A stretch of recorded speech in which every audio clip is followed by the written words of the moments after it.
Senador, boboto ko to. Qualified na ba, Vice? Qualified na ba by 2028? Kami po, we are longing for you to get a higher position. But nevertheless, whatever you have now is not anything lesser. Because it is not about the position, but the unity and strength of the voice. Why kahadlukan, mga kaigalaan, atong amigo. Please welcome Vice Mayor Harold Respicio!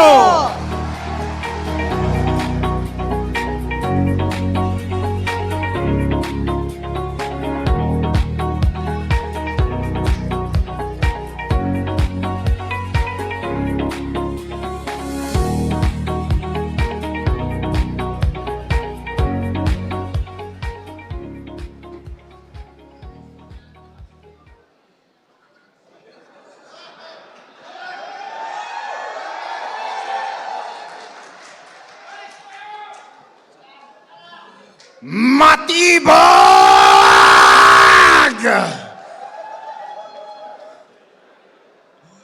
Matibag!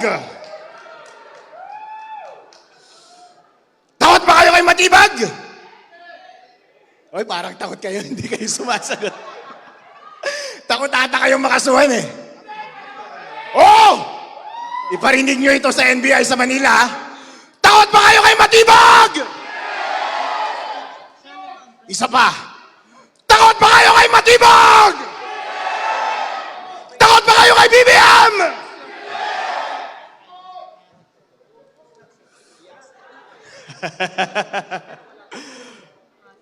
Huwag kayong matakot mga kapatid.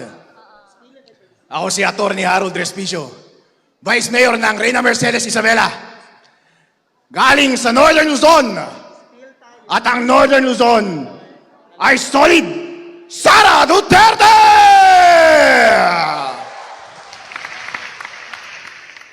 At kami doon sa Northern Luzon ay hindi natatakot! Kahapon, si Matibag, kinasuhan ako. Inciting to sedition! Inciting to rebellion! Bigyan natin siya ulit ng dahilan para kasuhan ako today. Gusto niyo yan? Alright? Kinakabahan yung mga nakaupo sa harap. Si Mike ang dami ng kaso. Nakasuhan rin yan kahapon eh. Nakasuhan rin si Senator Marcoleta. Para takutin kayong lahat. Pero natatakot pa kayo? Natatakot pa kayo? Alright! Maganda yan! Kapag sinabi ko matibag, sagutin ninyo yung damdamin nyo sa kanya. Pwede nyong sabihin, I love you. Or pwede nyong sabihin ng ibang bagay, okay? Lakasan ninyo ha. Hindi yon inciting. Kasi tinatanong ko kayo, sumasagot lang kayo. Freedom of speech yon, di ba? Alright. Matibag! Alright. Isa pa. Lakasan ninyo ha. Matibag!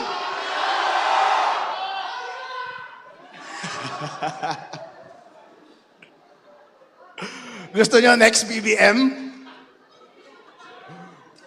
Alright, sagutin ninyo ang gusto natin gawin kay BBM. Ala, kinakabahan na sila. Ito, pwedeng illegal ito. Pero sabi nila, kinasuhan ako dahil meron akong sinabi nung nakaraang Rage Visayas. Tinanong ko kasi sila dun sa Visayas eh. Gusto nyo na ba silang patayin? Ay, wag kayong sumagot! Diyan tayo kinakasuhan eh. Kasi sinabi ko, gusto nyo na ba silang patayin? Hindi. Ang sinabi ko, gusto nyo na bang patayin? Alright, sandali. Pero ang korupsyon, hindi ba? Yun ang tinanong ko. Pag nagtatanong ka, hindi inciting yun, di ba? I'm just asking. And sumasagot lang kayo.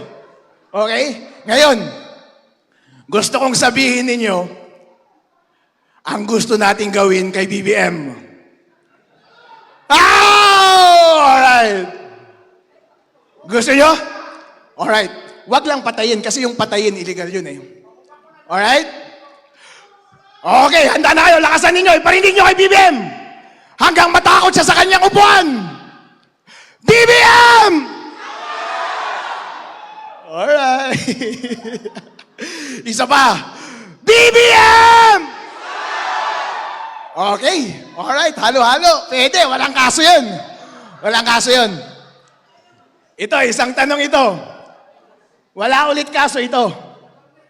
Pero gusto kong tanungin sa inyo, ang sagot sa gusto nating gawin sa korupsyon. Pwede nating sagutin, panatilihin, pwede rin naman nating sabihin patayin. Alright? Lakasan ninyo ha.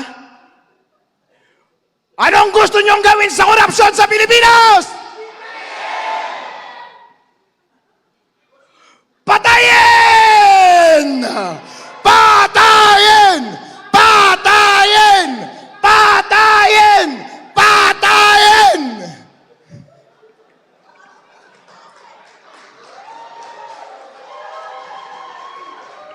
Okay lang yan. Kapag may kakasuhan, ako naman ang kakasuhan eh. Handa naman akong makulong habang buhay. Sabi ko nga, handa akong magpakamatay eh. Hindi ba?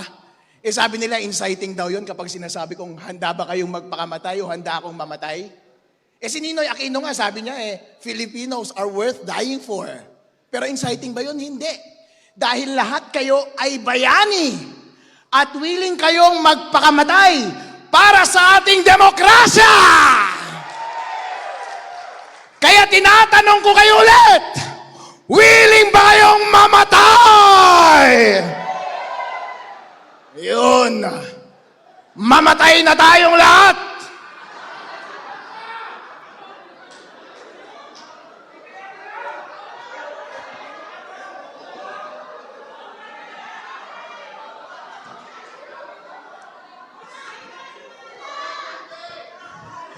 Sino mo unahin natin?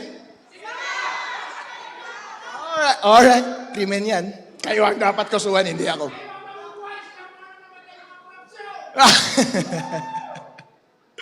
Okay. Mga kababayan, ito po ay ginagawa nila sa atin para tayo ay takutin. Pero karapatan po natin magsalita, hindi po? Hanggat hindi naman illegal ang ating ginagawa. Isa po akong abogado, alam ko ang sinasabi ko. Alam ko ang elements of inciting to sedition. Kapag ine-engganyo ko kayo, yun ang inciting. Pero kapag kayo ang sumasagot at tinatanong ko kayo, hindi inciting yun. Freedom of speech niyo yun. Kaya nila ako kinasuhan ay para tumahimik ako. Gusto nyo ba ako tumahimik? Gusto nyo ba ang tumahimik? Tatahimik ba tayo? Hindi po tayo tatahimik. Kayo po ang tunay na bayani ng ating lipunan ngayon. Dahil kayo po ay nag-ingay, meron po tayong nagawa. Meron tayong upper hand ngayon sa Senate. Yehey! Imagine po ninyo, hindi kayo nagsalita.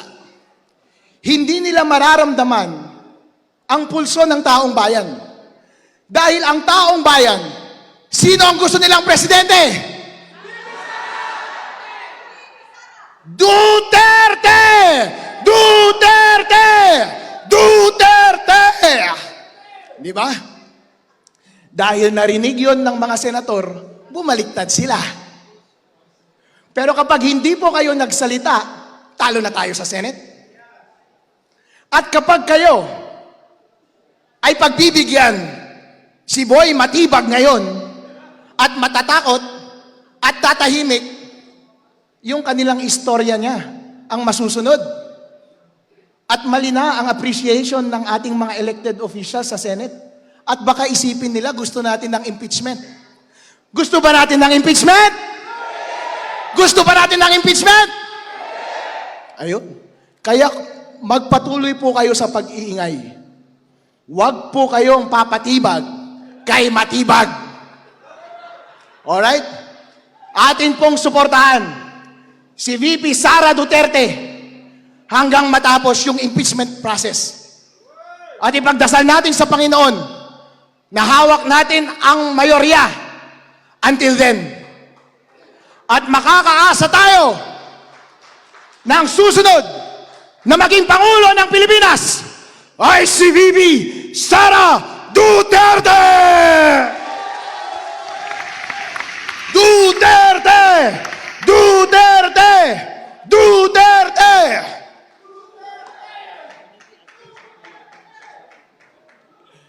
Yun lamang po. Maraming salamat, mga kapatid. Thank you very much, Vice Mayor Harold Respicio. Daghang salamat.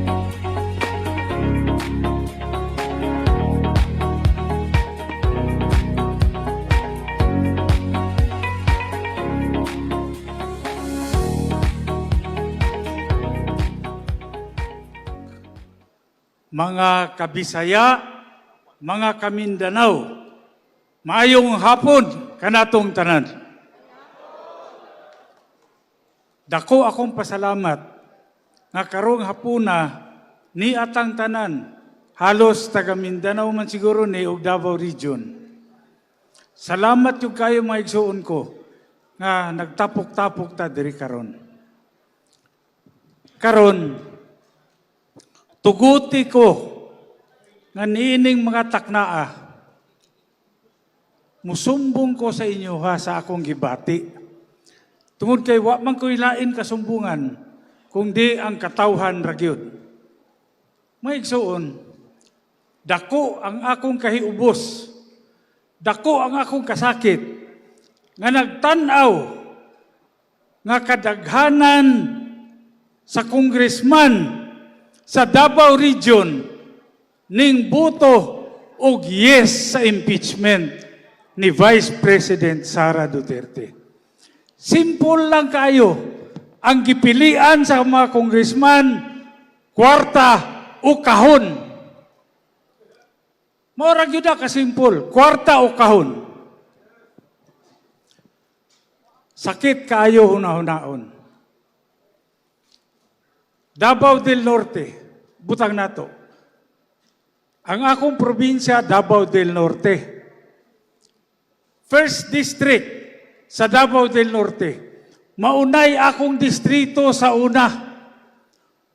Pagbasa sa pangalan, Congressman Uy Di Carlo.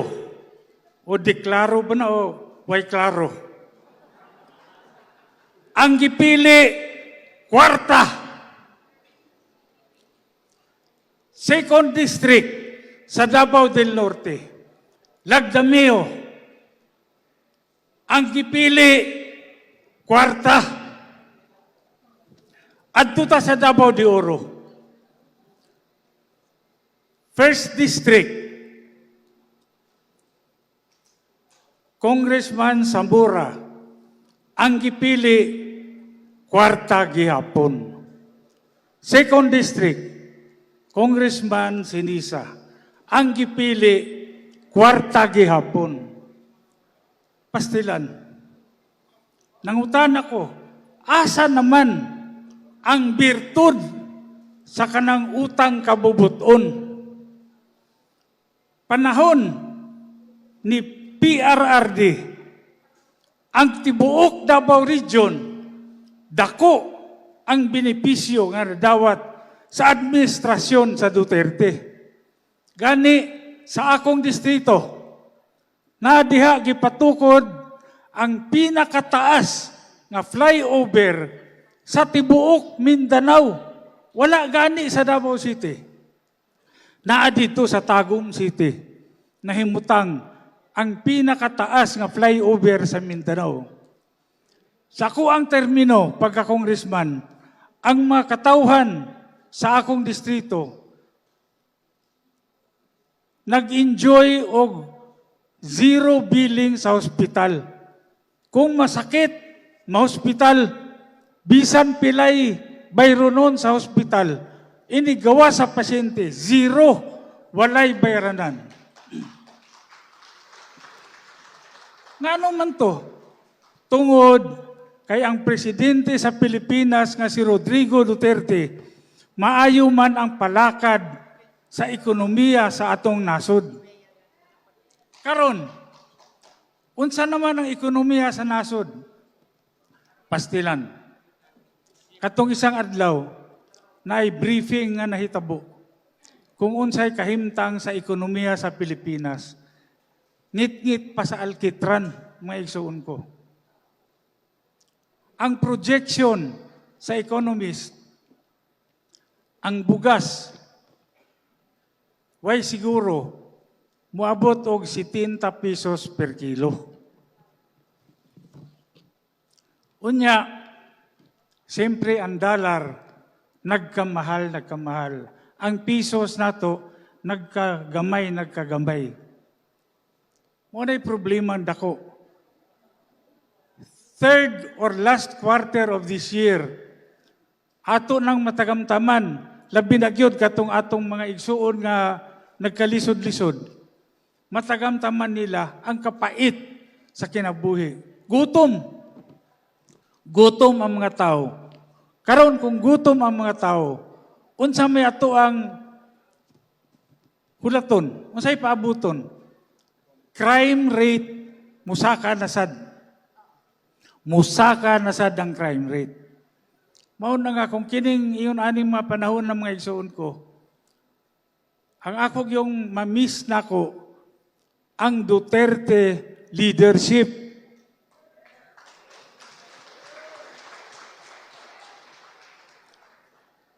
Usahay magunahuna ko, maghinuktok ko yung ko pastilan ng kinabuhi. Sa una, panahon ni Rodrigo Duterte, daghan siya og gipapriso nga adik. Daghan. Ang kasakit, paglingkod sa adik, gipapriso sa siya sa adik. Pastilan. Unsa kapait ang kinabuhi.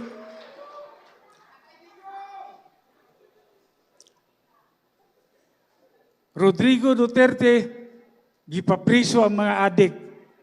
Nakuha-kuhaan. Nalipay ang katawhan. Paglingkod sa presidente, ang mga tao nimbutar sa dug adik. Ang adik ka presidente, mao'y nagpapriso kang Rodrigo Duterte. Mao na hangtod karon ang atong minahal nga presidente naagihapon sa Hague sa prisuhan. Busa kitang tanan nakakatakaron diri. Mangutan na ta, ako abogado. Mangutan ako na may gibutang ang konstitusyon kining saligang batas ng Pilipinas. Nakabutang dito nga kung ang presidente nayabag na, di na makabuhat sa iyang trabaho, na may vice presidente nga pwede nga mupuli sa presidente. Nganong di man na mahitabo? Sige daw. Sulti daw may biyon sa atong buhaton. Pangutanon ta mo, unsay na atang atong buhaton para mawala na ang adik nga presidente. Ha? Oh. Di lang ko musulti kung unsay atong buhaton. Kay base nun niya og malipay si Mike Defensor na say kauban nga madimanda. Napa si Harold Respicio. Humana bang istorya si Harold? Humana. Bitaw. Mo na mga igsuon ko. Labi na gyud katong mga taga Davao, no? Karong umaabot nga 2028 nga piniliay. Maghinuktok ta. Di man ta masuko nga ning luib sila sa ato. Pero hangyo ko sa inyo, ayaw sad mo kalimot. Ayaw mo kalimot kung unsay gibuhat nila sa atua karon. Di ta masuko nga niluib, pero di ta po ta kalimot nga niluib sila sa atua. Kay kung buot hunaon, ang Pilipinas is a Republican state. Is a Republican state. Unsay buot pasabot. The supreme power is held by the people through their representatives. Representative government nanta. Naay representative ang mga katawhan sa Kongreso, naay representative ang katawhan sa executive branch of government. Apan, sa Davao del Norte, klaro ang pulso sa katawhan nga dili sila gusto nga ma-impeach si Vice President Sara Duterte. Klaro. Apan, nga naman, nga ang mga representatives nila sa Congress ning butar og yes, gikwarta, imbis nga protektahan ang atong silingan, ang atong ka-region sa Davao Region. Tingalata, mas gipalabi nila ang kwarta kaysa atong amigo nga taga Davao. Mabitaw nga kami sa Davao del Norte. Karon pa lang, sayo pa, nagpurma nami kung kinsa ang among ipuli nga gobernador sa Davao del Norte. Oh, nasya karon diri atong kauban. Ang umaabot nga gobernador sa Davao del Norte, Mr. Joe Relampagos. O ang iyang vice-gobernador, umaabot, ang kanhing mayor sa Tagum, Alan Rillion.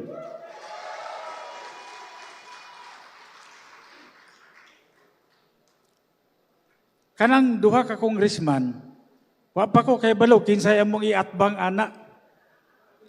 Oh, wa pa mi, magsabot-sabot pa mi, kinsay iatbang. Kay usahay maglibog ko.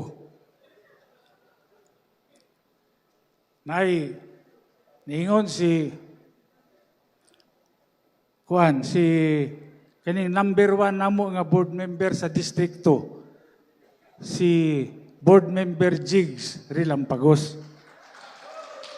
Kunya, niingon sad si former mayor sa Samal, si Aldavid Oy, nga mudagan sa siya congressman. Iyon ko, mas daghan, mas gwapo. Sige, magpinatsanay mo diha. Mag-referee lang ko. Bitaw, ako, ganahan kay ko no nga, ang PDP laban, sultihan ta mo, naanay pinaka-loyal nga nakita nako nga membro, ang nag-inusara nga ning daog ni adtong niaging eleksyon, taliwa sa mga tikas tanan, pero ning gawas gihapon nga madaogon. Ug kani bisan og panitan nimo ni PDP laban yun ni. Kini walay lain kung dili ang kasamtangang konsehal sa munisipyo sa Santo Tomas, Joshua Bebis. Narito, tindog palihog. Oh.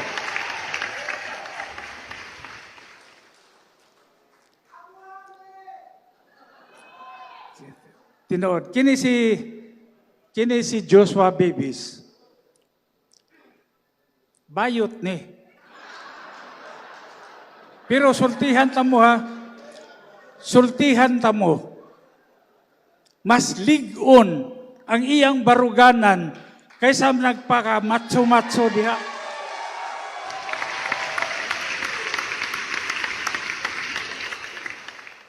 Daghang kayo sa Davao del Norte. Daghang nagpa-matso-matso. Matso-matso. Pero walay baruganan. Wala.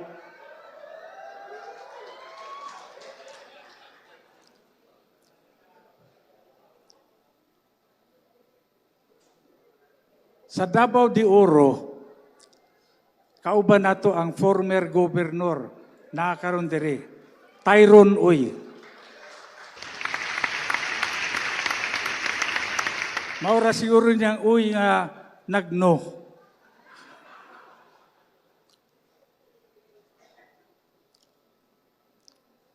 Kini okay ni nga uy si Tyron. Pero iyang mga igsuon, iyang uyuan, murag dili maayo nga uy.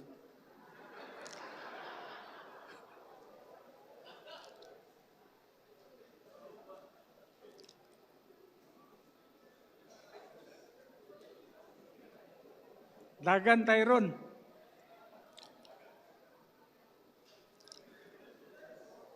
Oh, sa Davao de Oro, napoy loyal nga membro ang PDP laban. Nana ba diri si Franco Tito? Wala. Wala pa? Nana, oh. Kini si Franco Tito. Kada eleksyon, dagan yun siya, dagan. Pero naluoy ko kay wapoy daog-daog ng buwangan eh.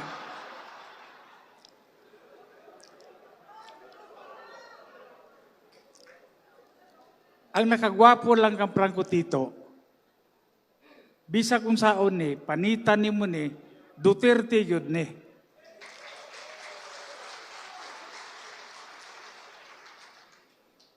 O na, ako manghinauton nga unta, ning umaabot nga pinili ay, mag-uban ni sila ni Tyron o si Franco Tito.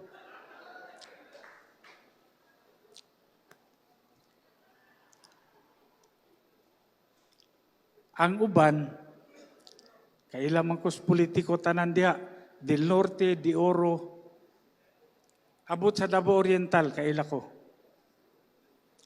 Sa Davao Oriental, nahiubos po ko kay ang isa ka congressman, murag si Congressman Almario, nag-abstain. Pero si Congressman Dayang Hirang, nag-no, di ba? Oh. Ang problema manggod sa abstain, kanang abstain, murag naglibog, wa kasabot kung asa. Naglibog. Hilom. Hilom nga yes ang abstain. Hilom nga yes. Hilom nga kwarta. Hilom nga kwarta. Mana maigsoon, daghan yung kayong salamat nga sa padayo ninyong suporta sa pamilya Duterte. Mauna, 2028, siguruho na to, Duterte pa rin.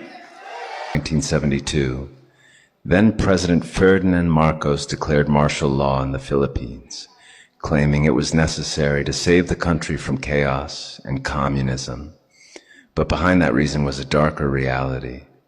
Thousands of Filipinos were arrested without warrants. Many were tortured, disappeared, or killed. The media was shut down.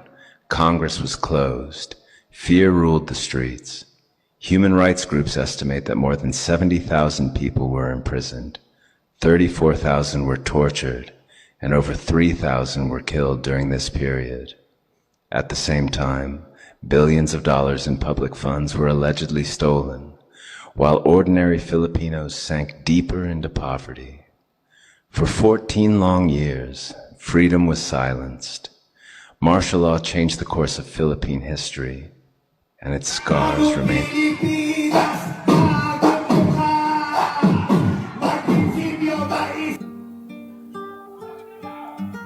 Ganun na reaksyon ng expected nyo yan kasi pamilya.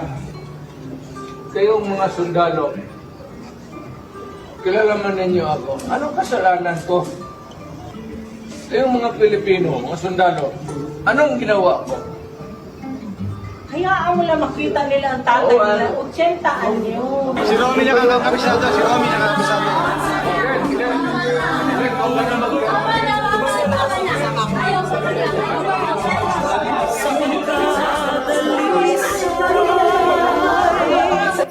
At pagkadakila.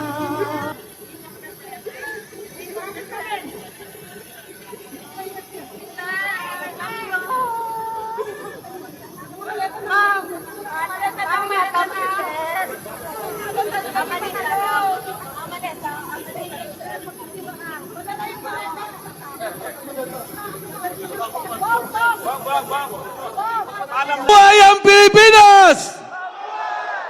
Alam nyo mga kasama, 2 araw nakaraan, nakita ko pinatawag si Attorney Harold Respicio ni Attorney Matibag ng NBI. Pagkatapos nag-post si Attorney Respicio, anong sabi mo? You fucking shit. Tawa ako ng tawa kay Harold Respicio.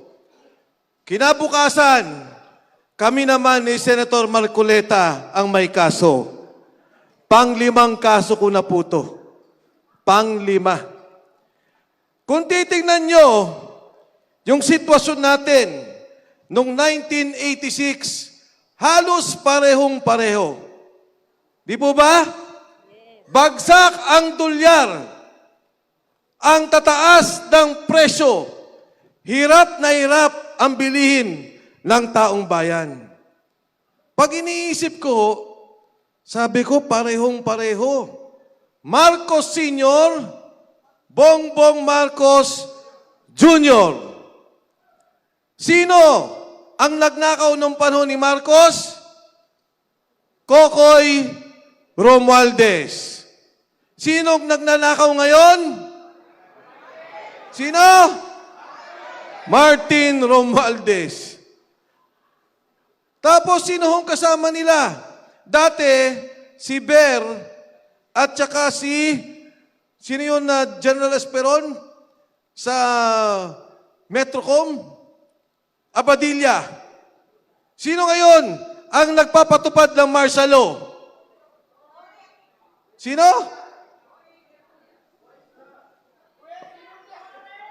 NBI. Sino nagpakulong kay Pangulong Duterte, yung gumawa sa ICC? Trillanes. Si Trillanes at si Matibag. At kung titingnan ninyo, nung panahon noon, pinatay nila si Ninoy Aquino. Ngayon, ikinulong nila, dinala sa ibang bansa si Pangulong Duterte. Noon, may Cory Aquino. Ngayon, may Sara Duterte. At si Mayor Baste, noon, may Chris Aquino. Ngayon, may Baste Duterte. Alam niyo mga kasama, itong nangyayaring korupsyon, grabe talaga. Nagsama kami. Andyan si June Esperon, Alcusi, nakasama ko yan sa kabinete. Hindi ganito. Dati, bibigyan ka 70 million. Sasabihin sa'yo, 40 million local projects. 30 million para doon sa mga ayuda. Ilagay mo sa ospital, ilagay mo sa DSWD. Alam niyo ho, magkano ngayon ang pondo ng bawat congressman? 2 bilyon kada distrito. 2 billion pesos. Yan yung Cabral Files ni Lian Libiste. Hanggang ngayon, sa 2026, ganun pa rin ang ginawa nila. Kaya nga po, napasama ako dito, nung unang lumapit sa akin si Sergeant Gutesa. Ang sabi sa akin ng kaibigan kong tagapamantasan ng Pilipinas, pakinggan mo, ipakilala mo kay Senator Marcoleta. Nung aking kong pakinggan si Sergeant Gutesa, ang sabi niya, Sir, nagbibilang kami ng pera sa bahay ni Saldico sa Valle Verde. Ang pagbilang namin ng pera, hindi na counting machine, kilo-kilo na. Dahil ang 1 milyon ay 1 kilo. Sa kanya ko nahunlaman. At ang isang maleta, ang kayang ilaman, 48 million pesos. Binibilang kilo-kilo ni Mark Teksay at ni Paul Estrada, dumadating ang pera, dinideliver nila sa bahay ni Saldico sa Horizon. Matapos mag-deliver, ibababa nila yung pera, dadalhin sa Aguado sa Malacanang at sa McKinley sa Forbes Park. Ang sabi na sa akin, Sir, isang delivery, nakita ko at sinabi naman na niya, si Congressman Eric Yap nag-deliver 2.3 billion isang delivery. Nagulat ako. Sabi niya, maniwala kayo, sir. Pati ang media, nakita ko ang bigayan. Ang Department of Health, nagalit sila dahil may kontratang ayaw pagbigyan. Sabi nila, zero budget. Pero nung matapos umoo, yung Secretary of Health, binigyan ulit nila ng pondo. Hindi po ako makapaniwala sa sinasabi ni Sergeant Gotesa. Gulat na gulat ako. Bagkus ganun, pumunta kami kay Senator Marcoleta. Hindi ko pa kasama si Gotesa. Ang sabi ko kay Marcoleta, Senador, pakinggan mo to. Sabi niya, kilala mo ba yan? Sabi ko, kilala ko yung nagpakilala. Pero sigurado ko, hindi nagsisinungaling to. Nagkita po kami sa isang restaurant. Pinaliwanag ni Gotesa. At sinabi pa ni Gotesa ng panahong yun, nadidinig ko, nung inuhuli po si Pangulong Duterte, nandun ang NBI, nandun ang mga ahensya ng gobyerno sa Maidas Hotel ni Saldico, hinihintay naming arestuhin si Pangulong Duterte. Alam niyo mga kasama, ang sabi ni Senator Marcoleta, Sergeant Gotesa, parang awa mo na. Baka huling hearing na to. Pag hindi ka magsalita, hindi malalaman ng taong bayan kung anong nangyari sa pondo ng ating bansa. At doon po sa aming pag-uusap, tinanong siya, bakit ka lumabas, Sergeant Gotesa? Sabi niya, Sir, kami po sundalo. Sumusunod lang. Nagdadala ng pera. Nung nakita po namin yung flood control scandal na bilyon-bilyon ang ninakaw at yung aking kamag-anakan at kamag-anak ng aking mga kasama nasira bahay, nawala negosyo dahil sa baha, nagdesisyon akong lumabas para na lang po sa kinabukasan ng aking mga anak. Alam niyo mga kasama, mag-isang nagpunta si Sergeant Gotesa sa Senado. Nagpanotaryo, mag-isa. Magkakasama kami nung gabi. Ang sabi ko, Sarge, mauna na ako. Sabi niya, Sir, walang problema. Ako na magpapanotaryo. Pupunta ako sa Senado. Tumawag si Senador Marcoleta nung umaga. Ang sabi ni Senador Marcoleta, Mike, pwede bang pag tinanong sino nagpakilala, sabihin ko ang pangalan mo? Sabi ko, okay lang, Senador. Walang problema. Umpisa pa lang ho. Sinabi na kagad niya, ang nagpakilala sa akin kay Sergeant Orly Gotesa ay si Mike Defensor. Sabi ko, patay na to. Laban na. At doon nga po nangyari. Lumabas si Sergeant Gotesa. At anong ginawa nila? Nung una, ang sabi nila, pro-protektahan. Ilalagay doon sa kampo para proteksyonan si Sergeant Gotesa. Nung huli, under detention na si Sergeant Gotesa. Pinapirma nila ng affidavit na ang sinasabi, nagsalita lang daw siya ng ganon dahil ang sabi ko daw at ni Senador Marcoleta ay bibigyan namin siya ng pera. At yung kanya pong affidavit, binago na wala siyang delivery ng pera kay Martin Romualdez. At higit sa lahat, yung kanyang pamilya, yung bahay niya, araw-araw binabantayan. Tinatakot ang kanyang asawa at ang kanyang anak. Hindi ba ang sabi ni Bongbong Marcos, alamin natin ang katotohanan? Hindi ba ang sabi niya, mahiya naman kayo? Bakit nagsasalita ng mga tao? Ginigipit niya, kinukulong niya. Tayo, nagalit, ay pinakapatungan ng kung ano-anong kaso. Dahil po ang totoo, siya ang mastermind ng nakawan sa bayan na to. Kaya nga po, nung lumabas yung 18 Marines at kausap ako ni Attorney Baligod, ang sabi ko sa kanya, tutulungan ko kayo. Bakit? Ayokong mangyari yung nangyari kay Gutesa sa 18 Marines. Ayokong ikulong sila, takutin ang pamilya at papirmahin mag-affidavit para baguhin kung anong nalalaman nila. At magugulat po kayo. Kaya pala na-impeach si BP Sara. Milyon-milyon, male-maleta, folder na binibigay sa mga miyembro ng Kongreso para ma-impeach si Inday Sara Duterte. Yan po ang ginawa nila. Tinanong ko, nung kay Laila de Lima, totoo ba na nakita nyo? Totoo, sir. Kasi pala, itong 18 Marines, pinagdi-deliver ng pera ni Saldico kay Martin Romualdez.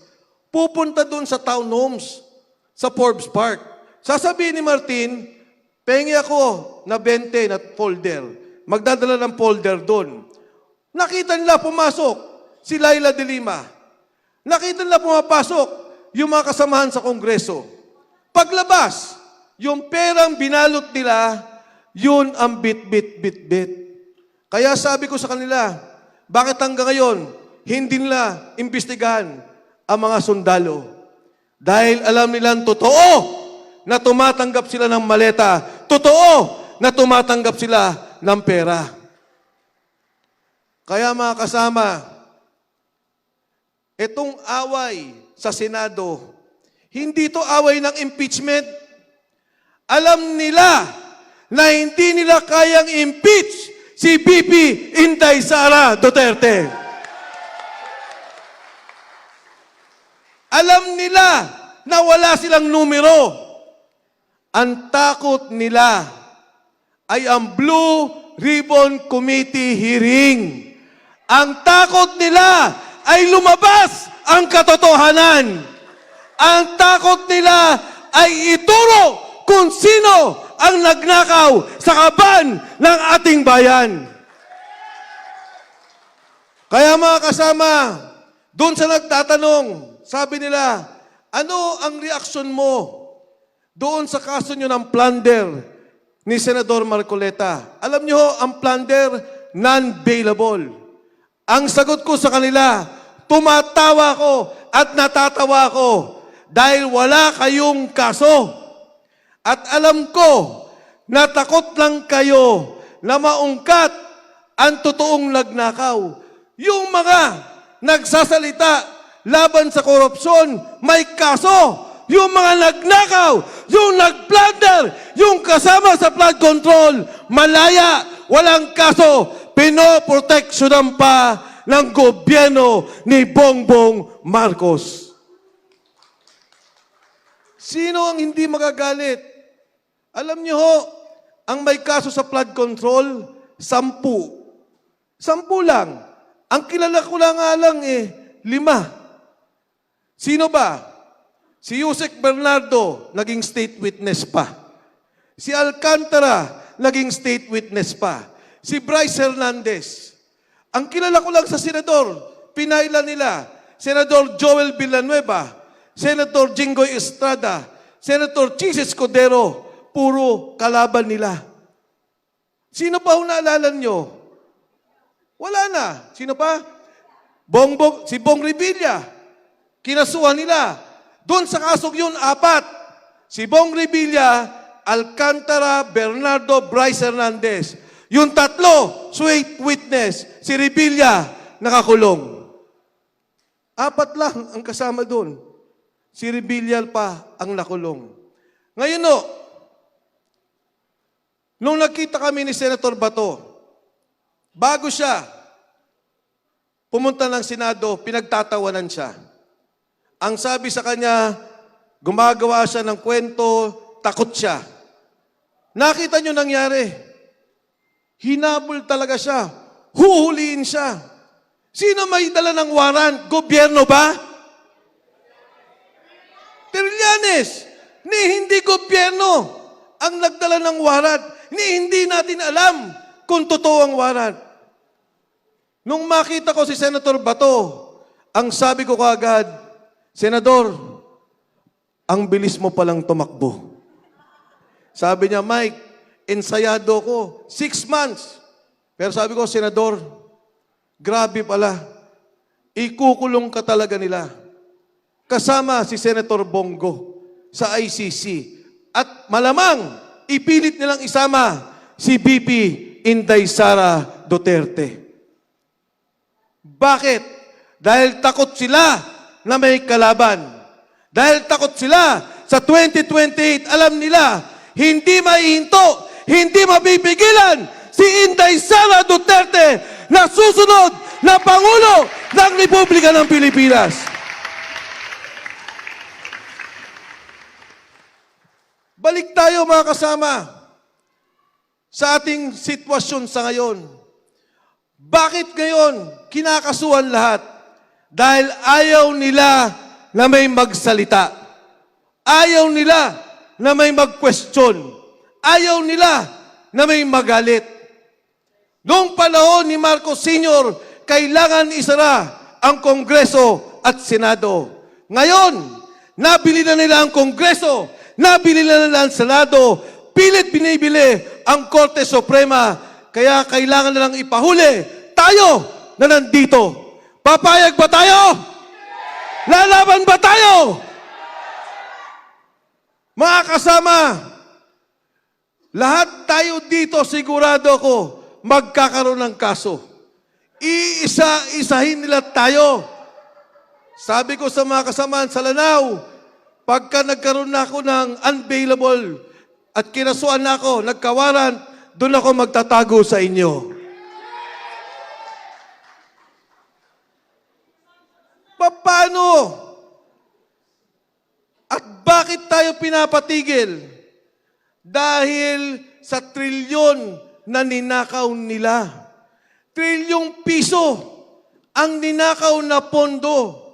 Sa Kongreso, bawat proyekto bibilin mo. At si Saldico mismo nagsabi, 30% bawat proyekto. Pag kumuha ka ng 1 bilyon, ibibigay mo agad kay Saldico ang 300 million. Kaya po ang nangyari, ang sabi ni Saldico, yung 100 billion ni BBM, hindi lamang 2025, 2022, 2023, 2024, 100 billion. Bukod pa sa delivery ng pera. Anong sabi ng mga marino? Sir, tinanong ko, magkano ba ang delivery? Sir, minimum 500 million pesos. Minimum. Gano'n ang pinakamalaki? 4 billion pesos. Kailan ang delivery ninyo? 3 times a week. 3 beses, 1 linggo ang delivery nila. Nung lumabas ang 18 Marines, ang sabi nila, sinungaling. Hindi totoo. Eh sabi nyo, si Saldico magnanakaw. Di ba? Sabi nila, si Saldico ang mastermind. Eh bakit nagsalita yung mga bata ni Saldico? Etong delivery namin, sabi nila, hindi totoo. Yan pong sinabi ni Gutesa at yung sinabi ng 18 Marines, sila mismo ang nagdadala ng pera. Sila mismo ang nagdidirekta ng pera. At ito po yung malungkot. Nung kinausap ko ang 18 Marines tungkol kay Pangulong Duterte, kinwento nila sa akin, pagdating ng airport, susunduin na nila ang commissioner ng ICC. Dadalin sa hotel, may susi na bayad na nila. Dadalin doon sa Raffles, sa bahay ni Saldico, doon sa Maidas, sa hotel ni Saldico. At dadalin doon ang mga witness. Bit ni Senador Trillanes. Ibinuo ang kaso 2023. Ibinuo ang kaso matapos ang eleksyon. Pinagplanuhan na ang Pangulong Duterte. Kaya po yan ang ginawa nila, kidnapping. Kinidnap ang Pangulo. Kinidnap ang isang Pilipino, isinurrender sa banyagang batas at banyagang korte. Matapos dun, anong sinunod? Si Inday Sara Duterte, impeach. Impeach. At matapos po niyan, hindi natin nakita, nagkaroon ng flood control scandal. Nakita ngayon yung ninakaw na pera, maraming nagsalita, maraming nagalit, marami ang patuloy na tumutuligsa. Pero lahat yan, kinakasuhan nila. Ang huling usapan ng Kongreso at Senado, ang gusto nila, extension ni BBM. Extension ng Kongreso.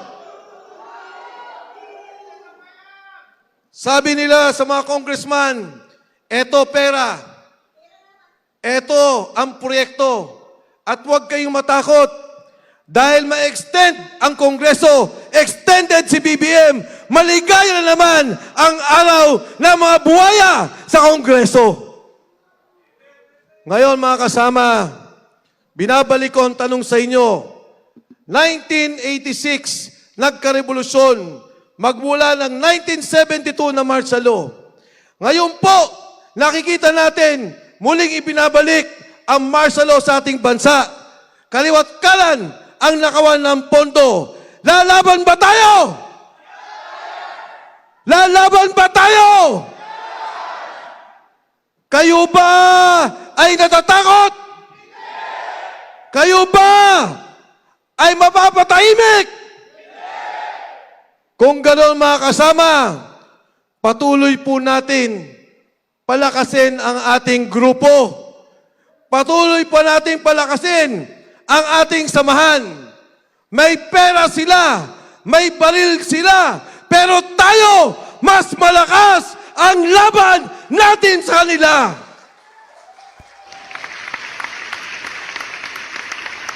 Kaya nga mga kasama, lumapit kami ni Speaker Bebot Alvarez sa ating pinuno ng ating samahan. Ang sabi namin sa kanya, Mayor, kailangan namin ng isang leader. Kailangan namin na may tumayo bilang simbolo ng aming pagkakaisa. Si Pangulong Duterte, nandito tayo hindi lamang para sa kanya, kung hindi ang prinsipyo, ang paninindigan, ang liderato na ipinakita ng isang Duterte para sa ating bansa.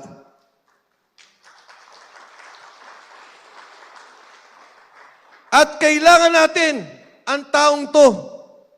Ang totoo, sa daan-daang pagkakilala ko sa kanya, ni walang interes to sa politika.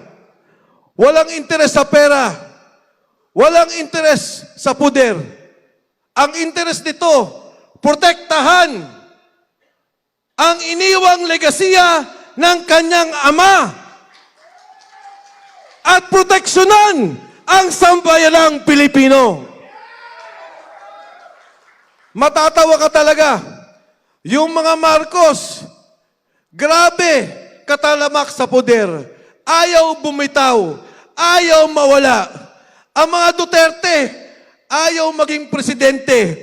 Umaayaw, umiiwas. Dahil alam nila, sakripisyo at trabaho para sa sambayanang Pilipino. Yan ang tatak Duterte. Kaya po sa hapong ito, nais kong kilalanin ang ating pinuno, ang tatayo para sa atin, ang magpapatuloy ng laban ng ating bansa. At naniniwala po ako, balang araw, magiging Pangulo ng Republika ng Pilipinas, Mayor Baste Duterte! Duterte! Duterte! Duterte! Duterte! Duterte! Duterte! Duterte! Duterte! Duterte! Duterte! Duterte! Duterte! Duterte! Duterte! Duterte! Duterte! Duterte!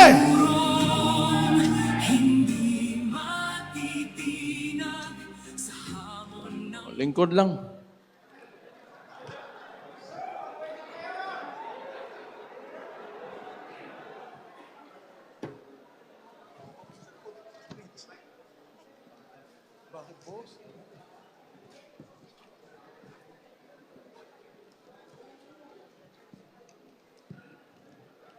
(2016)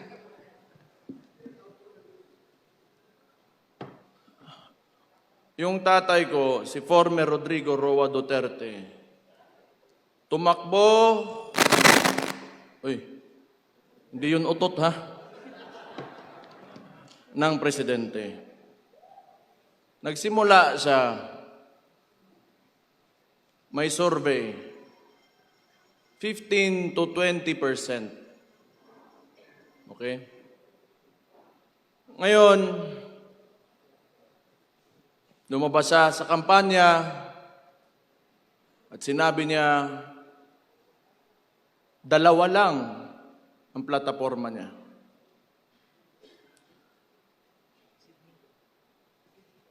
Drugs and criminality and corruption. 3 pala. Bobo ako sa math eh.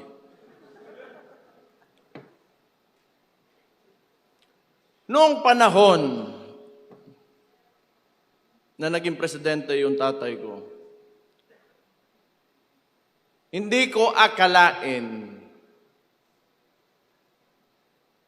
na babanggain niya talaga yang 3 pinakamalaking problema ng Pilipinas at nailagay siya ng Pilipino kasi alam nating lahat na yan talaga ang problema ng Pilipino kaya't hindi tayo umaangat. Kaya nailagay siya ng mga Pilipino bilang Pangulo ng Pilipinas. At anong ginawa niya? Inalis niya lahat yon at kung anong sinabi niya sa entablado, talagang ginawa niya.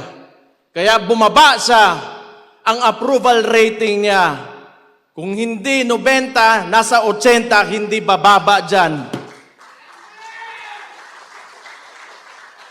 Ibig sabihin nun, kamong mga pobre, kanang mga komunidad, kayo mga nasa community, naramdaman nyo ang pagmamahal niya sa bayan niya at sa mga Pilipino.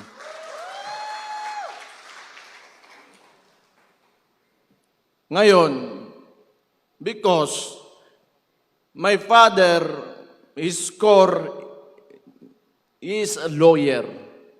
He doesn't want to amend the Constitution, to change the laws or whatever to extend these terms. Because he respects the Constitution. Ngayon, tatanungin ko kayo. Kung kayo pagpipiliin ng panahon na yon, kung kayo lang, hindi galing sa kanya, itutuloy nyo ba yung termino niya? Itong si Marcos,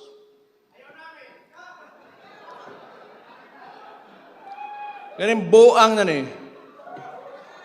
Buang, adik, ingon pa sa iyang igsoon, bangag, sira yung puwet, diverculitis, kung ano-ano pinapasok siguro dyan. Ano achievement nito? Binalik yung droga, binalik yung kriminalidad, binalik yung korupsyon. At ngayon yung putang inang yan, gusto pa magpatagal ng termino niya. Magaling din. Sa kawalang hiyaan ang pukin ng inang yan. Ganito kasi yan. Ang gobyerno, panahon ni PRD, dinicentralize niya. Meaning, power and influence, hindi utang ina ng kabalo sa tawag ng English ang yawa. Hindi lahat nasa capital. So that, especially the budget, the allocations, lahat aangat. Etong si Marcos kasi, ito yung culture ng politika na galing pa noon sa mga Espanyol. May mga peninsulares, insulares, Indios. And yung mga kolonistang yan, the Spaniards, nung binigay tayo sa mga Amerikano, hanggat sa nagkaroon tayo ng so-called independence, hindi nila inalis ng sistema na yan. Kailangan malayo ang wealth gap sa mga oligarko, pati sa mga maghihirap, so that they can they have control over everything. They have control over politicians, they have control over the economy, at sila lang mayayaman, wala silang kompetensya, kasi hanggat sa walang umaangat na Pilipinong pangkaraniwang tao, wala silang kompetensya, and that's what they want to maintain. Unsay gibuhat ni Marcos? Ang ginawa ni Marcos, because PRD opposed this kind of political system, pinadala niya sa Netherlands, putang ina sang gago sa.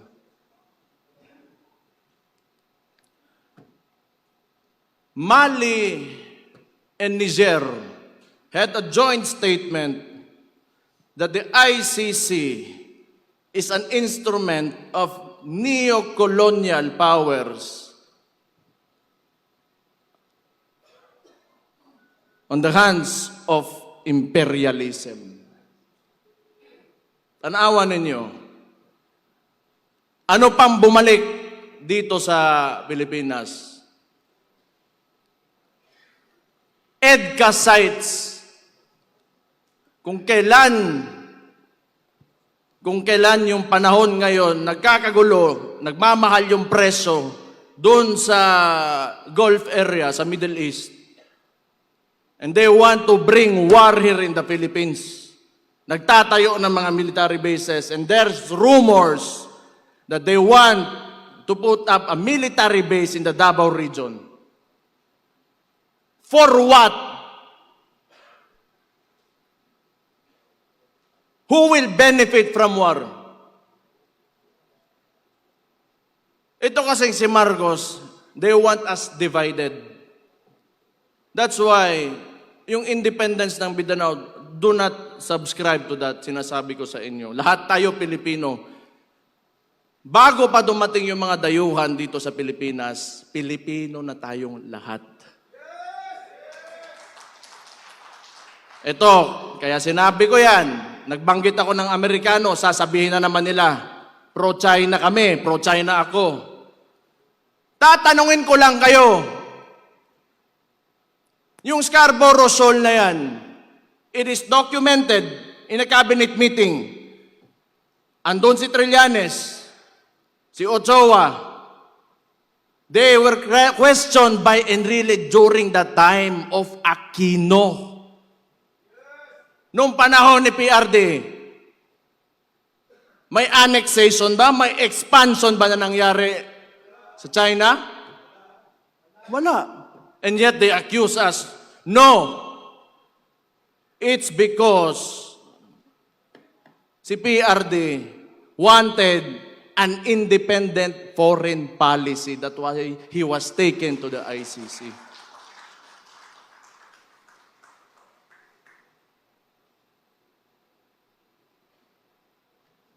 Muli na ta. Ahama mga taga Davao Oriental drebe. Tingog mo. Oy. Del Norte. Barm.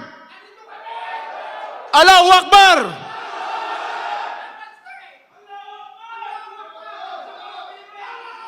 Davao del Sur.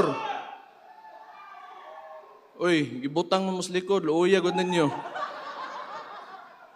Occidental. Usara ka buok. Di, bitaw. Ang sinasabi ko lang, si PRD kasi binangga talaga yung mga issues ng Pilipinas that have been encumbering us from, socio-economic growth. I do not know. Maybe, probably, these oligarchs do not want Filipinos to know. Kasi nga, pag ikaw may negosyo, you do not like competition eh. And when you give everybody a chance, an opportunity to, lift themselves out of poverty, then you get a mind of your own. Tapos magkakaroon, they will speak against you and, criticize. Ayaw nila nun. They will not profit from it. So muna, katong na presidente akong amahan, muna suko kay na sila, galit sila kay PRD kasi siningil yung tax, pagbabayarin sila yung utang nila sa gobyerno. And for what? It's because so that money can be used for people. Tanawa karon. Hospital, PGH used to have 100 million a month.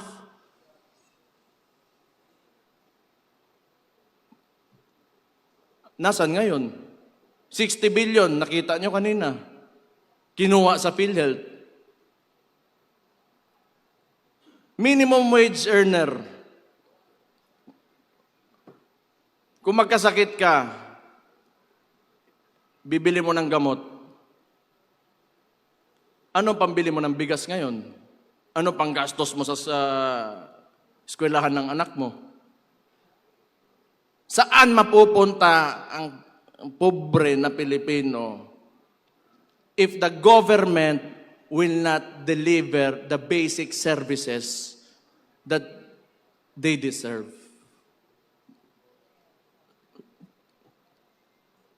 Do you think pag ito tuloy-tuloy pa rin, may bansa pa tayo? Do you think na we will have, our children will live in a future where they can live comfortably?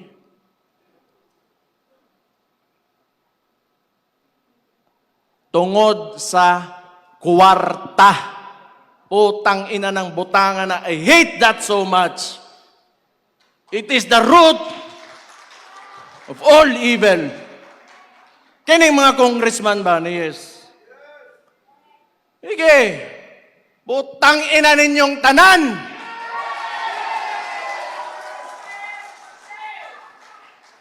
Kamo, musod mo og politika. Papasok kayo ng politika.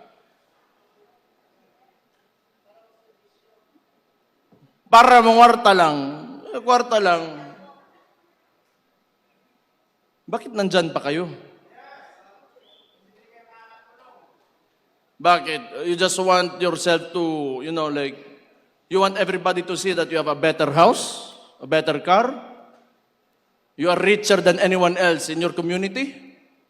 Yan lang? Para sa kinabukasan ng bayan natin? Utang ina, umalis na kayo dyan.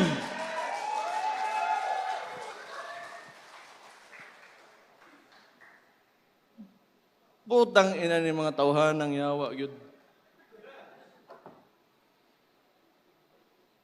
Yun po si Mike Defensor. Ako man siguro ipapriso, ani. Pero mauuna yan si Harold Respicio. Ako mag...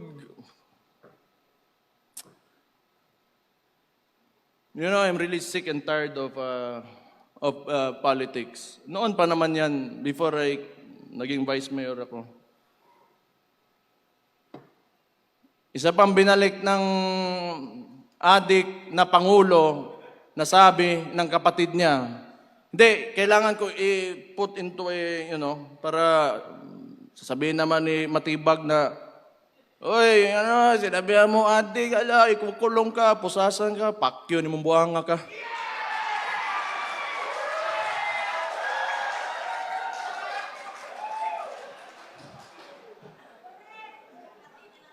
Bisaya pa, lo ni mo, Choy.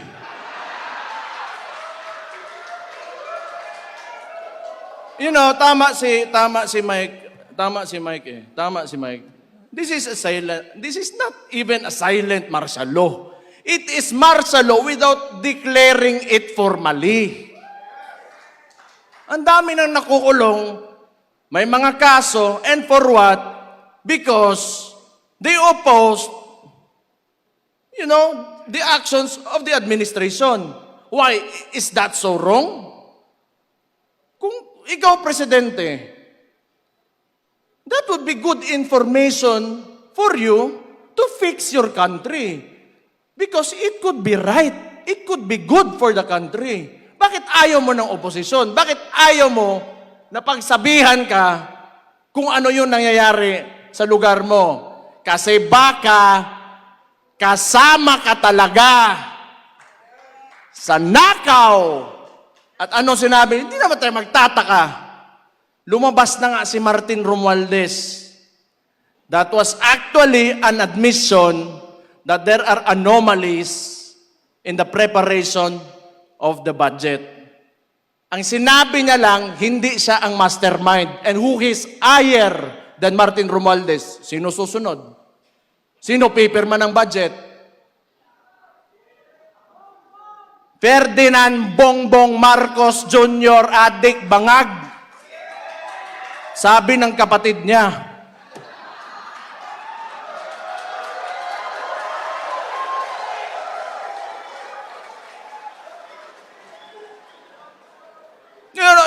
Ako ang ginaingon dire ba? Ako ginaingon gani. Awa, nanaghan ng adik karon. Dumami ang adik. Dito sa Davao, lagi may huli. Sa ibang lugar, wala. Hinahayaan nila. Takot yung mga pulis. Kasi pag hinuli mo adik, magagalit si Bongbong. Kasi adik daw siya, sabi ng kapatid niya. Oh, ano mangyayari ngayon? Yung mga pamilya, sira. Breadwinner, yung tatay. Pag nagsabuyan, wala na, sira ulo, ayaw magtrabaho, bubugbugin yung asawa. Ano mangyayari sa household? Wasak yung pamilya, yung mga bata, saan papunta? Hindi papasok ng paaralan. Yung community, yung mga barangay dyan, apektado. Sino nagbabayad ng buwis? Sila mismo. The driving force of our economy are the communities, ang kapobrehon, mong pasagdan na mabuang. Napatay CPN po yung muingon lang. Sasabihin niya lang, pampahaba lang ng oras sa trabaho ang putang inang drugs na yan. Tanawa unsa kabangag ng presidentiya na, and you allow your CPNP to say that without reprimanding him. Tanaw ninyo, tingin nyo ba may kinabukasan pa ang Pilipinas pag nagpatuloy ito? Tangtangan yung Marcos dito. Ayaw, ako'y mapriso. Kitang tanan siguro. Utang ina ni.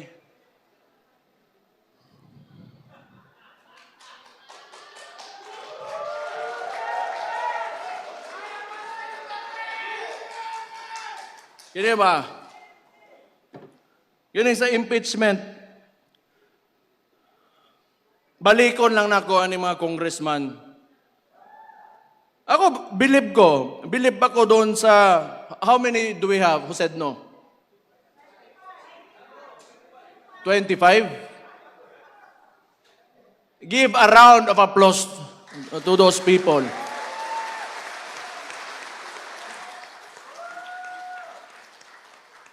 Butang yan kamo, taga Davao, pangampanya ito ninyo dito sa Manila.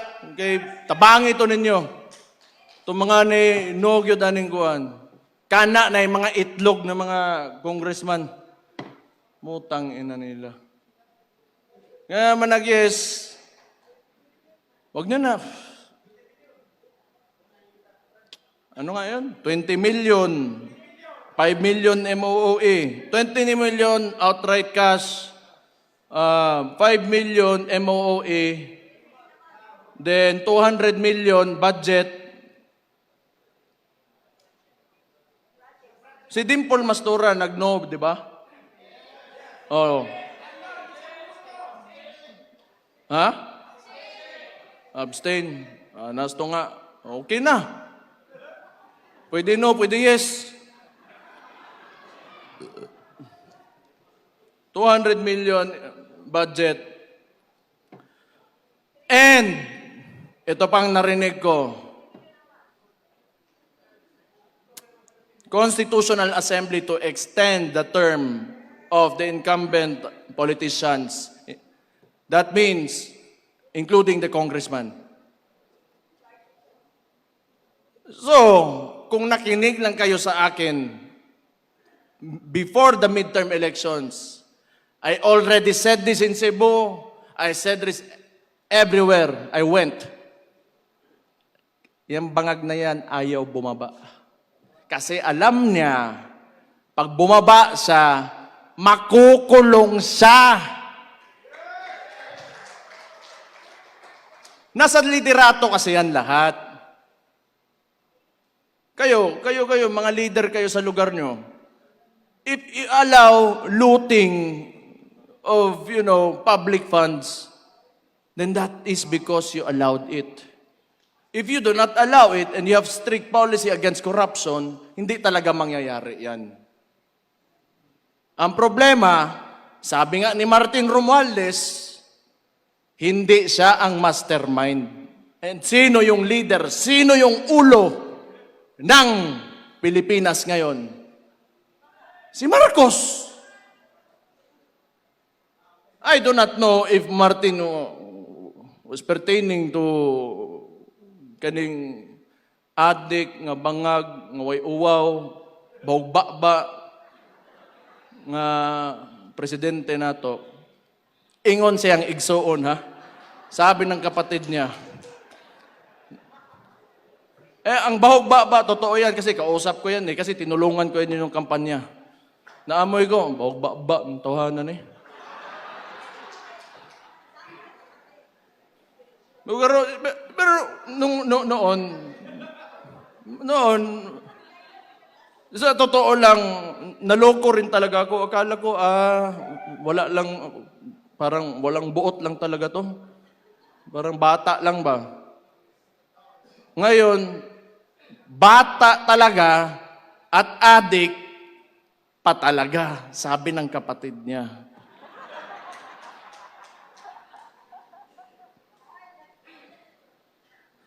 Pero, kapoy kay si pangaway, Di, manggod, ganang ingani ba? Kita, daghan mo mong politiko dire, daghan siguro marami tayo mga aspiring politicians dito. Kailangan nyo magsakripisyo.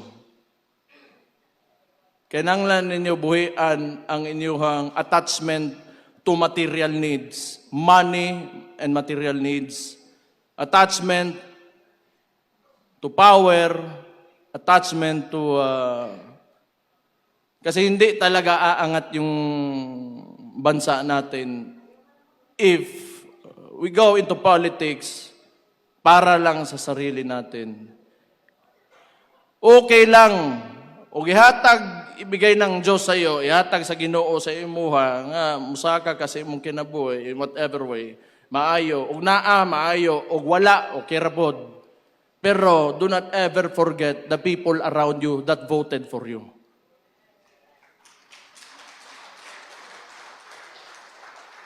Kinahanglan pag ikaw nas politika, di lang ang imong gipampili na mga tao, mga pinili mo lang na mga tao at ikaw yung aangat.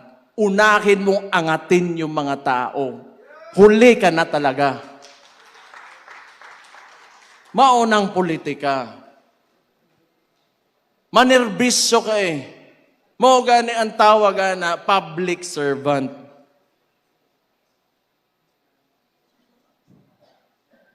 Ako, honestly, kapoy naman ko. Kapoy na ko ba? Kung naalay mo, kung naay mo pilde sa address Davao, di okay. But pasabot, mas maayo na siya nga taon ako. Kay, I do not want to work in government for a president na ganito. Because nothing is happening. The people are suffering more and more. And I do not want to be a part of it. Na complicit ko sa nangyayari sa mga tao ngayon. But fortunately for me, Davaoenos, Davao region, are very resilient people. Mabuhay raman tag. Mabuhay raman ko tag ginamos. Kaya kanang nilungag nga saging, okay na. Pero kani mga tao sa mga urbanized sections of the country, medyo lisod eh. Dire natay prutas, natay bugas. Di man permi pod pero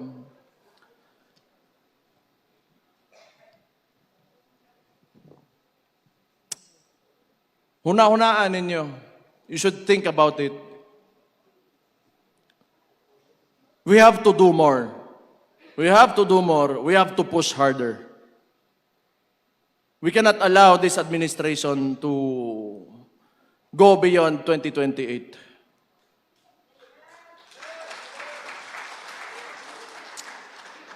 Ganito yung structure nila eh.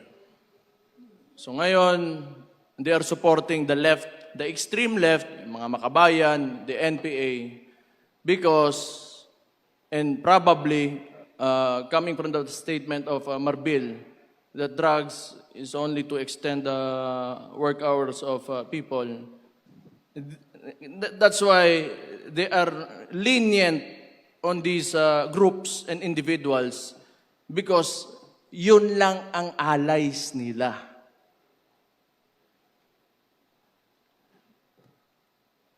Lahat nga talaga na inayos ng previous administration by PRRD, binalik talaga ni Marcos. And look at what happened. Look at what is happening to us now. We have never been more divided than ever before until this fucking president came into office. So anong gagawin natin? Since the Vice President has already announced her candidacy for the 2028 elections. Ngayon pa lang, magsisimula na tayo.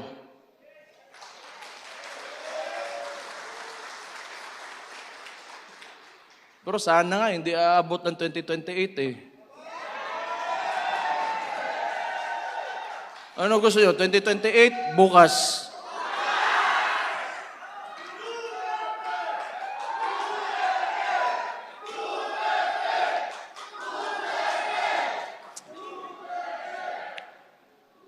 Kana, naaginas inyo hagyod. Taraw ninyo, na ako'y pangutana sa inyo, kita mga kabisayaan ba? Kung naan ang Malacanang dire, humana ni ugma, no?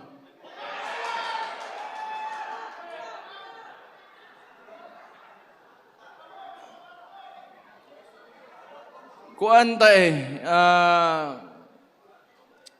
we are restrained by geography. Archipelago manggod ta. Manglupad pa ta dito Manila, pero I do not know. Pero kabalo mo, unsa ka bugo gini si Marcos ba? Bugo gyud, bisag unsa bugo gyud. Ana. Bugo gyud.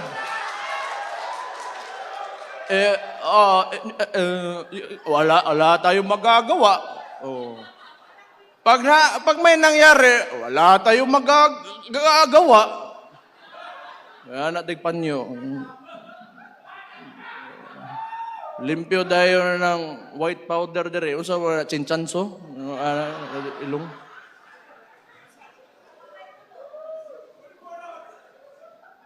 Di bugo ba? Siya yung nagbukas ng flood control issue because the narrative that they wanted to present to the public kasi itong mainstream media hawak niya putang ina po din yung mainstream media mo yawa mo tinuod man ay mo kalain na kato mga trabahante ang mga tag-iya ana mga tag-iya fuck you.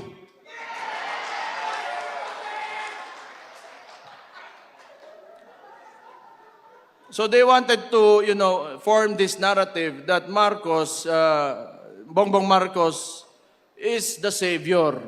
So, PowerPoint pa, nga murag kinsang maestro ang gago. Oh, these are the contractors that, had ghost projects.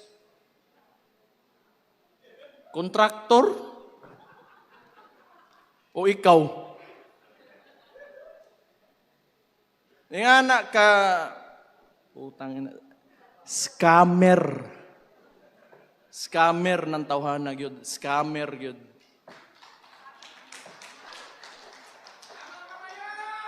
Hindi, kita nyo naman. Magkasama sila ng kapatid ko, ng Vice President. Ito lang yung, I want to put out this argument ba. They started destroying the reputation of the Vice President with the 125 million confidential funds. But how much have we lost? How much money have we lost in the flood control projects? More or less $2 billion. And now they want to impeach the Vice President? Sige.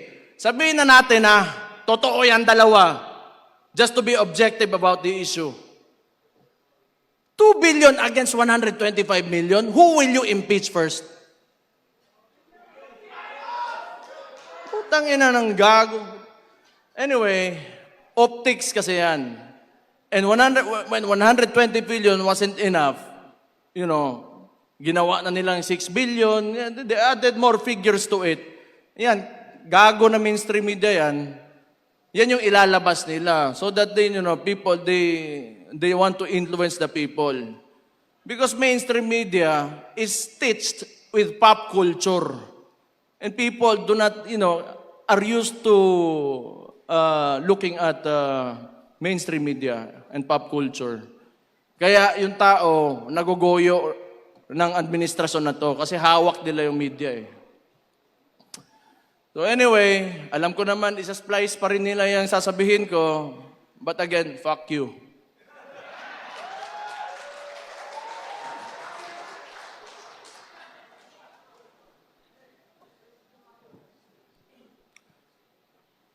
Hindi, maluoy ta sa itong nasod. Natay mga anak ba? Natay mga anak. Ako'y mga anak. Namoy mga apo. Unya, kaugbaon ba? Future ba? Future.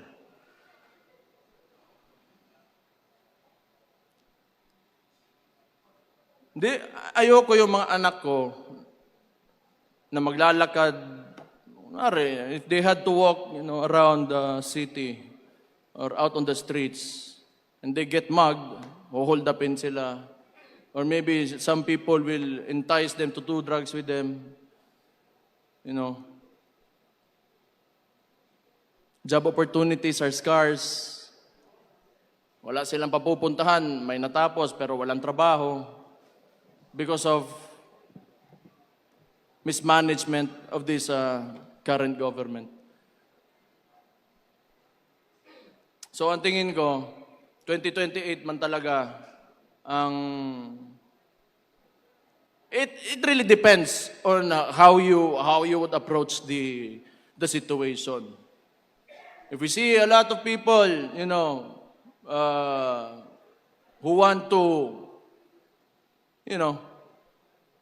take Marcos out of office, then that could happen.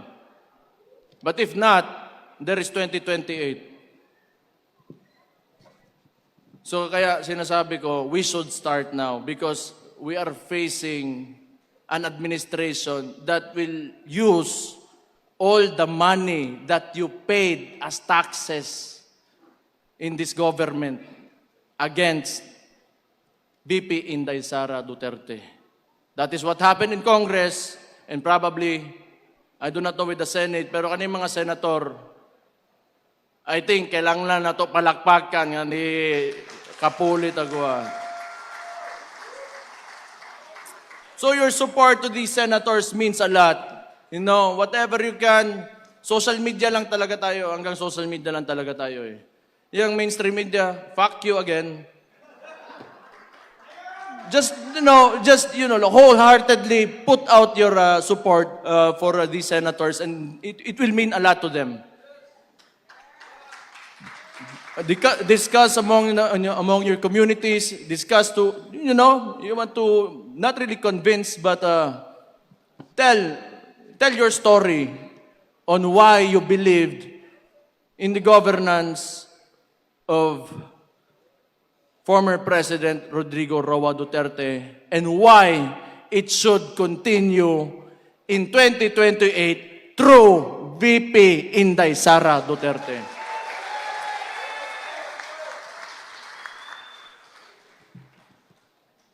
Guol ta sa atong kaugmaon, good. Sayang, manggod. Sayang. Everywhere I go, kaya tanongin nyo, taxi driver, mas nindot yun ang panahon ka ni Adto. Mas nindot yun. Ang maestra, sakaan ng sweldo. Police, military, sakaan ng sweldo. Okay, mana. Kinanglan ng good. Kailangan talaga sa government, you have to, increase salary. Para dili mangurakot. Mana kay I do not know. Wala, I am not in the position to, speculate on that, but that's what I think. Kung kapoy na kayo nga, sige antos, o tiis ka ng tiis, living in a country where people in government and in politics only want money. Hustle na kayo na. So, note lang, we will see. 2028, tao na to, unsay mahitabo. Pero, inshallah,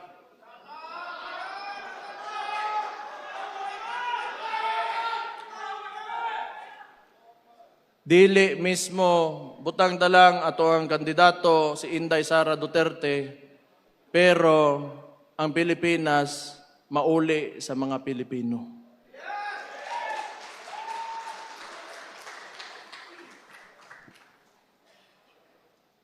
Tama na to, kapoy na kay Story Dre, palingtan ako. Ay, tama day. Namo ko yung story. Basta ikaw rin.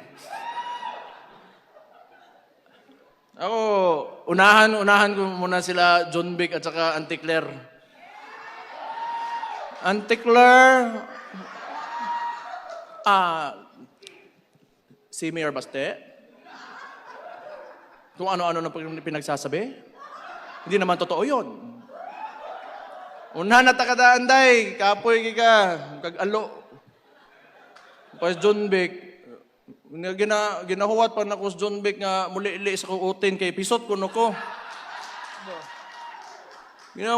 What to John Beck lain po kayong pakitag utin siguro niya, no?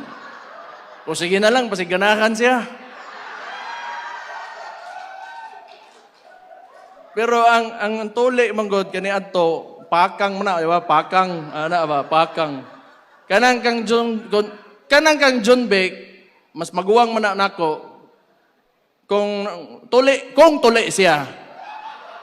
Pakang na iya ha. Ako German cat.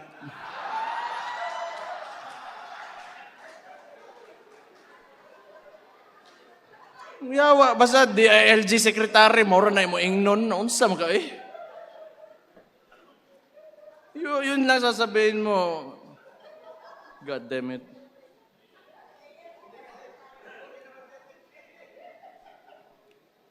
Nawala na yung usapang drug test eh, so penis test na yung susunod. Kung supot o hindi. Bitaw. Actually, lahat ng nakawan na yan, ginagawa nila yung diversionary tactic, yung impeachment kasi talaga, so that they can continue to loot the money of the people, taxes that you pay. So, tayo kuha na. Ano man, mag-rally ta? Tanaw ninyo. Huh? Kay ingon man si Kong Leon Libiste, magpadado siya barko. Papadala daw siyang barko.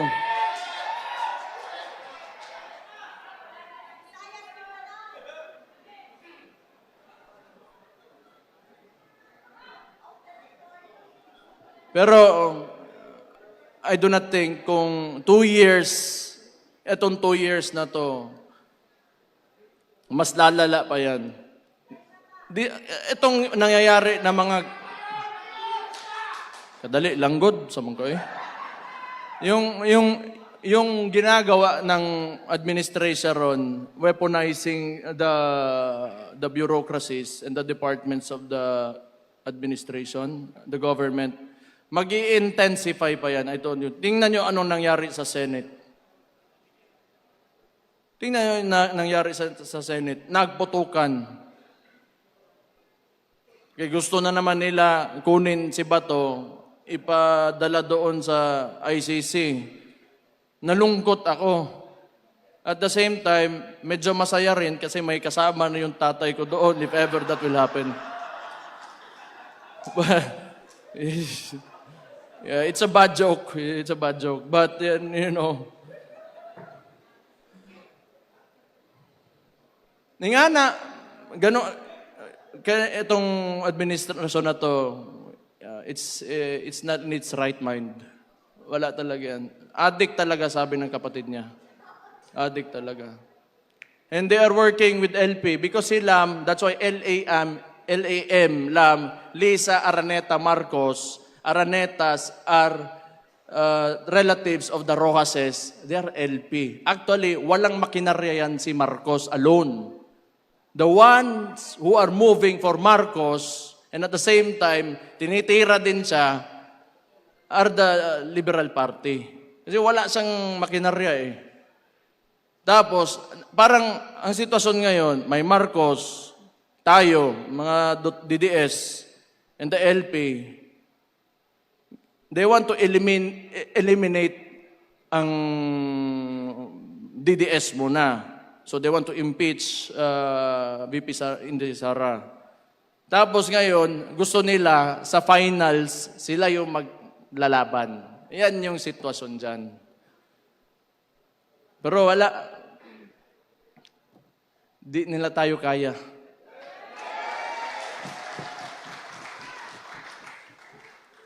Wala namang alam kasi talaga yung mga gago na yan. Talaga walang alam, putang ina. Kasi nga, sinabi ko, tulad ng Scarborough Shoal, you know, yung mga left na yan, sila man nasasabi, China, o sino ba? Trillanes, LP. Saan naman nag-backdoor nun? Kinesyon sa nga ni Enrile. Putang ina. EJK. O, kani ha? EJK. They want to, convict ni akong amahan because of the allegations of EJK. O, kani LP niya. Kanang Tarlac, sa mga kuwang ko na, relatives na sa mga Aquino. Ang Hacienda Luisita.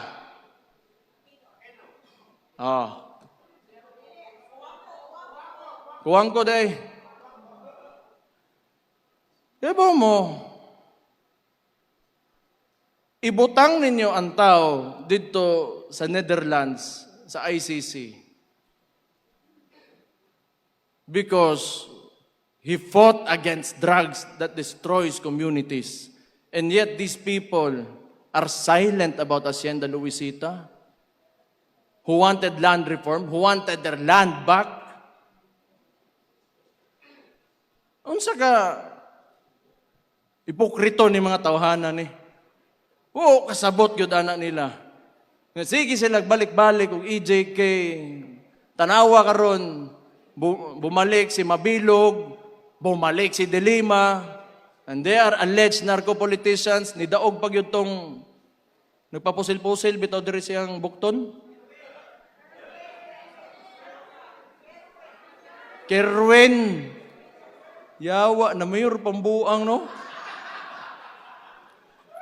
Kuya, usad ba? Tagigit. Wala, yun. Bumalik talaga lahat ng problema na nawala na sana.